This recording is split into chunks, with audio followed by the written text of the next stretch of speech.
privilege to be here in the company of Mr. Akbar.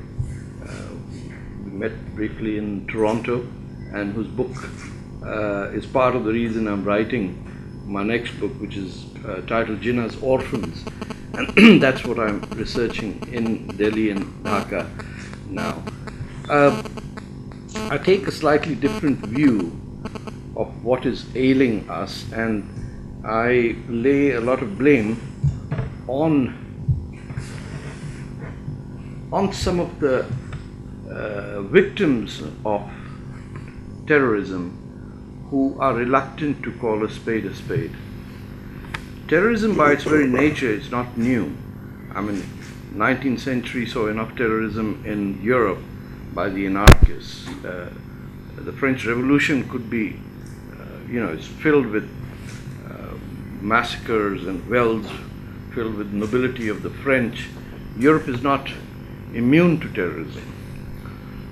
I mean, we have Subhash Chandra Bose's ideas of fighting for liberation. We have, in Parliament in Lahore being attacked, Lala Lajpat Rai's association with Bhagat Singh and all that. The difference is that if the Sandinistas are committing an act of terror, or if Che Guevara is blowing up bridges, or the Vietnamese are disrupting French lines or American troops, or let's put it somewhere closer to home, if the Tamils are committing acts of terror in Sri Lanka, all these forms of terrorism have a goal, which is a stated, whether you agree with it or not, the program of establishing something for an idea or a nation state. So when you have many communist uprisings right around the world, or you have, for example, even if you look at the Khalistan movement, the goal of establishing a state for the Sikhs, you always find an objective, which is, whether you like it or not, possibility that can be accomplished. Terrorism is not new. What has happened is, and what is different, and what I find people very reluctant to call it, is Islamic terrorism. So we use the terminology, and in using the terminology, we lose our ability to address the problem. What happens is we say terrorism is a scourge, and so then we have to involve all acts of terror. But if all the Tamil tigers were to succeed in being the worst forms of terrorism, then all that would happen would be Tamil Eelam in the north and east side of Sri Lanka as a separate state. That's the worst aspect of it. In many other places, whether the East Timorese or the Kosovars took up arms, or whether it's the Darfuris who demand freedom from Arab Sudan, there is an objective that says, this is what I want. What is unique about Islamic terrorism, which is rooted in Islamofascism, which is rooted in the works of Sayyid Qutb and Maududi and Hassan al-Banna, and which is a very 20th century concept, is that it is demanding nothing except death. That is so fundamental in trying to tackle this, is that if a Kashmiri wants separation, he is demanding, whether you like it or not, an independent Kashmiri state. If somebody is fighting for the liberation of India, whether it's Bhagat Singh, he's giving his life for something. Today we are facing a scourge in which the objective is death itself. None of the 9/11 bombers, or the Boston bombers, or the two Toronto guys who wanted to blow up a train over the Niagara Falls, or everyone who has come out of Pakistan in the last 20 years, almost all the terrorism that you see is rooted in Pakistan. You need to then address the question, why is it rooted in Iran or Turkey or Indonesia? Are there less of Muslims? I haven't heard of, in fact, the first Palestinian that I've heard of in international terror is the Toronto guy. I've never heard of them. Their terrorism is or their, if you call it acts of terror, are for an objective. These fellows are pursuing a political ideology which I'm afraid is a death cult. And unless we address it specifically and address it saying what is the way to destroy this cancer, instead of going through the route of asking the dumb question of what is at the root of it. Last week I wrote a column, and so my suggested title was that it's the doctrine of jihad, stupid. Because if Obama has the audacity to say, we are trying to understand what is this root cause, then Obama himself is complicit in the acts of terror. Because the inability to speak the truth with clarity at a time of war is an act of betrayal. And ma'am, you keep mentioning that acts of terror were committed against India. I would hope one day you stand up and say there were acts of war committed against India. You have said it. But you are reluctant. That's in your politeness and in the inherent decency of the Indian discourse. Sometimes Mr. Akbar is less, he's more forthright than many Indians when they address this. But there's a reluctance to call a spade a spade. What exactly is the attack on Bombay or Mumbai? Is it not an act of war? So why is it being called an act of terrorism?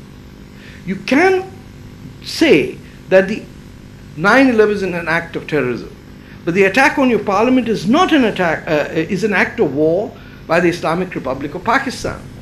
It is your response, or rather I would say the inability of India to respond, is what is fueling this terrorism. So as unpopular as I may be in saying that, I lay it at the feet of the United States of America and India for their inability to show any character, fortitude, and a spine that can be erect when they say, well, the Chinese can come in 18 kilometers, they didn't come 20. I'm flabbergasted that any country, not even the Maldives, would allow a wave to enter 18 kilometers in and not have an emergency launched in the country.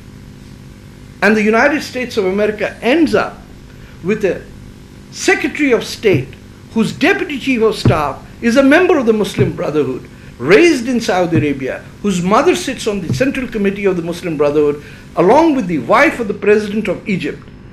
And all you can say is, well, Michelle Bachmann is a right-wing idiot. That's the only response you have in response to Huma Abedin carrying the most secret elements of American foreign policy. So why are we blaming or crying foul when we do not have the strength to face the war that has been launched on us? Imagine 12 years after 9/11 that somebody can come to Canada and try to blow up a train on top of the Niagara Falls. Can you imagine Nazis getting into Canada at the height of Hitler's power to blow up a train? Would you have accepted the notion that's not German attack on Canada, it's an act of terror? The post-1990 world that we live in which the Cold War has ended and the Soviet Union and communism has collapsed, I believe has left us unable to understand the cost of appeasement when we do not have the ability to stand up and speak the truth, for fear of being called right-wing, for fear of being said that you are a member of the RSS or BJP, or I don't know how many things I was called today at the JNU, for simply saying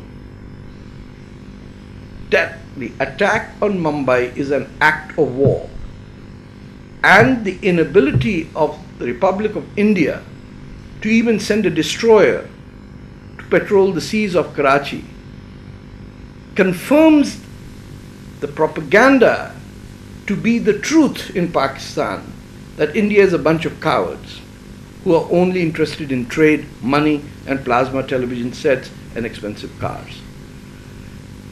You don't hear that at the exchanges of NGOs that you meet over there, because everybody wants to appear very polite, very accomplished, very intellectual in a discussion.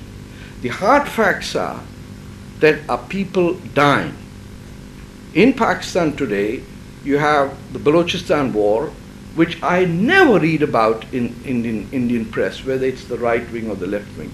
I don't even hear about it, as if that part of the world never was part of India.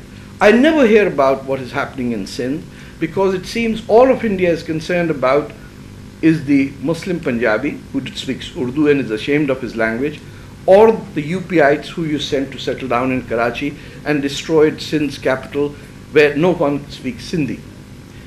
Between these two, you study the elections and say, well, what's going to happen to General Musharraf, what's going to happen to Imran Khan.